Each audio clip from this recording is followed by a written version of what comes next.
Ishiki Otsutsuki merupakan anggota utama dari klan Otsutsuki, sekaligus pemimpin dari organisasi Kara. 1000 tahun yang lalu Ishiki dan Kaguya datang ke bumi dengan tujuan untuk menanam buah cakra untuk mereka.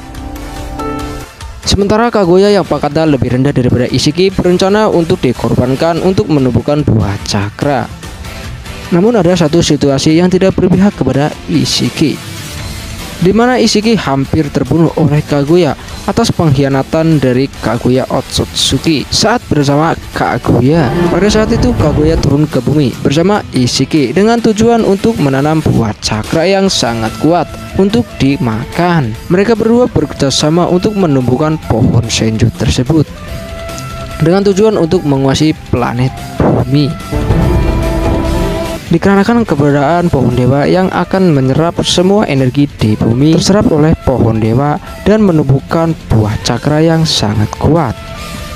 Namun pada saat turun ke bumi, Kaguya dan Ishiki berpisah sangat jauh. Dikarenakan Kaguya ditemukan oleh orang-orang banyak dari negeri Shou. Orang-orang dari negeri Shou ingin mengetahui identitas asli dari Kaguya karena mereka melihat Kaguya turun dengan cahaya yang kilau gemilau. Dikarenakan Kaguya jatuh dan ditemukan oleh orang-orang dari negeri Shou, pada saat itu Kaguya harus berdampingan hidup bersama manusia, harus terpisah jauh dari Ishiki.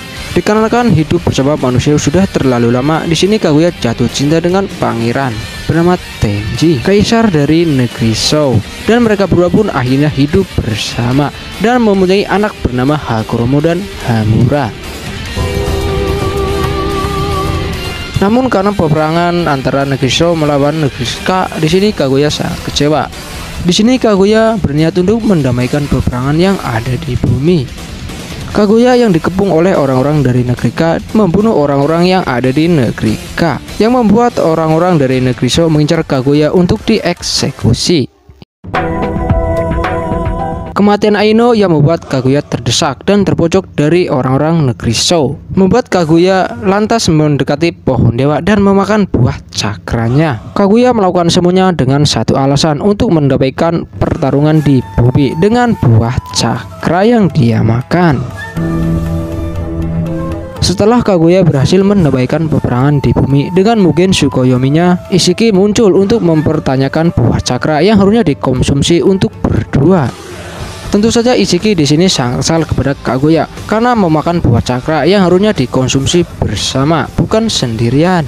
Dan juga seharusnya Kaguya dikorbankan untuk Jubi karena Kaguya merupakan bawahan dari Otsutsuki Ishiki. Namun hal tak terduga pun muncul. Di sini Kaguya malah menyerang Ishiki dari belakang sampai membuat Ishiki pun terluka parah, hancur sebagian tubuhnya, dan tidak berdaya atas pengkhianatan dari Kaguya Otsutsuki. Serta di sini Ishiki mengancam kepada Kaguya akan membunuh bayi yang ada di kandungan miliknya. Karena hal itu, Kaguya berniat untuk membunuh Ishiki. Di sini Ishiki bisa saja hancur mati oleh Kaguya. Mengetahui dirinya akan musnah dan mati, hancur berkeping-keping, di sini Ishiki mencari seseorang untuk dijadikan wadah. Ya, itu adalah Jigen, pendeta yang sangat malang.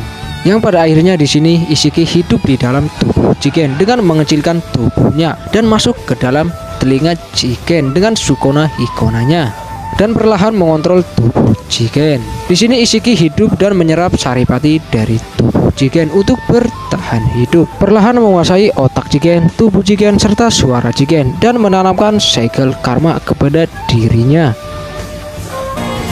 Meneruskan untuk menghidupkan kembali tubuhnya lewat tubuh Jigen. Dikarenakan dirinya akan mati dalam beberapa hari karena dirinya tidak memiliki wadah.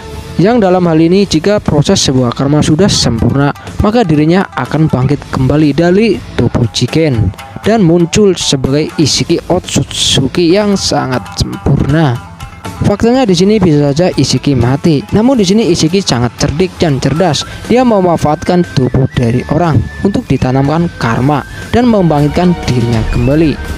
Dalam tubuh Jigen, Ishiki berencana untuk membangkitkan buah senju lagi untuk dimakan dan membangkitkan sebuah organisasi yang bernama Kara. Setelah itu Ishiki melalui Jigen menjadi pemimpin organisasinya. dengan tujuan untuk menanam pohon dewa yang sangat besar dan memakan buah cakra lagi. Dan pada akhirnya Jigen bertemu dengan Kawaki. Jigen juga mendekati ayah Kawaki yang kejam kepada Kawaki dan juga menebus segepok uang kepada dirinya untuk menebus Kawaki. Setelah Isshiki menebus Kawaki dari ayahnya, di sini Jigen mengatakan kalau dirinya adalah ayah barunya. Jigen dengan bantuan Amado mencoba memindahkan karmanya kepada tubuh Kawaki dan 13 orang lainnya seperti Kode. Di sini Kawakilah sebagai salah satunya yang menjadikan wadah sempurnanya. Sementara Kode yang mempunyai karma putih yang tidak sempurna. Sisanya 13 anak hancur. Dan sampailah satu kejadian di mana Isshiki dikhianati kedua kalinya oleh rekannya, yang dimana Jigen dikhianati oleh Kashin Koji dan Amado. Dan inilah momen pertama pertarungan Kashin Koji melawan Jigen, serta momen pertama kebangkitan Isshiki dari tubuh Jigen. Dimana di pertarungan ini Jigen dikalahkan oleh anggotanya sendiri yang bernama Kashin Koji, reinkarnasi dari Jiraiya Sensei. Setelah itu Kashin Koji mengeluarkan Kuchiyose yang sangat unik, bukan Kuchiyose hewan, melainkan Kuchiyose api dari gunung. Di sini Jigen dengan segala karma berniat untuk menghisap api tersebut.